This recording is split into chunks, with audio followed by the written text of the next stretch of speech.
Olá, tudo bem? Bom dia, eu sou o pastor Antônio e nesse vídeo eu vou estar apresentando para você a leitura do livro O Grande Conflito na página 58, capítulo 6, página 58, que tem como título Dois Heróis Enfrentam a Morte. Esse capítulo fala sobre John Hus e Jerônimo e na página 58 diz o seguinte: suas últimas palavras foram uma oração. Aqui está falando de Jerônimo, que diante da fogueira, diante da morte, ele defendeu a palavra de Deus corajosamente. E o texto diz assim: suas últimas palavras foram uma oração. Senhor, Pai Todo-Poderoso, tem piedade de mim e perdoa os meus pecados, pois sabe que sempre amei a tua verdade. As cinzas do Marte foram reunidas, e como ocorrera com o de Hus, lançada ao reno. Assim morreram os fiéis portadores da luz, guiados por Deus. A execução de Hus acendeu uma labareda de indignação e horror na Boêmia.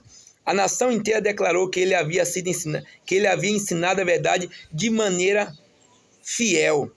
O concílio foi acusado de assassinato. Suas doutrinas passaram a atrair mais atenção do que antes, e muitos foram levados a aceitar a fé da reforma. O Papa e o Imperador uniram-se para aniquilar o movimento e os exércitos de Sigismundo foram lançados contra a Boêmia. Surgiu, porém, um libertador. Zisca, um dos mais hábeis generais do seu tempo, foi o chefe dos boêmios. Confiando no auxílio de Deus, o povo resistiu aos mais poderosos exércitos que poderia haver. Inúmeras vezes o imperador invadiu a Boêmia, mas sempre foi repelido. Os seguidores de Hus, conhecidos como hussitas, se levantaram acima do temor e da morte, e nada poderia resistir a ele. O bravo Zisca morreu, mas em seu lugar foi preenchido por Procópio, que em algum sentido era um líder mais ainda capaz. O Papa proclamou uma cruzada contra os hussitas. Uma imensa força foi lançada contra a Boêmia, mas foi derrotado. Outra cruzada foi convocada. Em todos os países da Europa, dominado pelos papados, pessoas, dinheiro e munições de guerra foram reunidos. Multidões estavam debaixo do domínio papal. A numerosa força entrou na Boêmia. O povo se organizou para repeli-la. Os dois exércitos se aproximaram um do outro, até que entre eles havia apenas um rio. Os cruzados constituíam força muito superior, mas em vez de prosseguir através da torrente e luta contra os hussitas, a quem de longe havia vindo combater, ficaram olhando em silêncio para aqueles guerreiros. Subitamente, um misterioso terror tomou conta dos soldados. Sem atacar, aquela poderosa força se retirou e se espalhou como se tivesse sido dispersada por um poder invisível.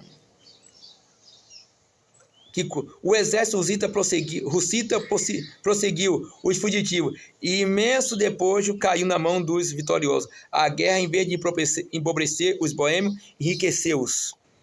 Poucos anos mais tarde, durante o governo de um novo papa, foi promovida outra cruzada. Um grande exército entrou na Boêmia. As forças hussitas recuaram diante deles, arrastando os invasores cada vez mais para o interior do país, levando a contar com a vitória já alcançada.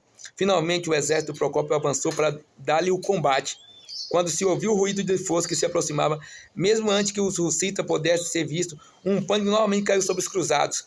Príncipes, generais e soldados, se desfazendo das suas armaduras, fugiram em todas as direções. A derrota foi completa e novamente o imenso despojo caiu na mão dos vitoriosos. Por estar defendendo a verdade, o exército da Boêmia, mesmo sendo em um número menor, ele tinha ao seu auxílio, ao seu lado, o grande comandante, o grande general Jesus Cristo. E a vitória foi certa. Em defendendo a verdade, sempre teremos ao nosso lado o grande general Jesus Cristo. Que Deus vos abençoe.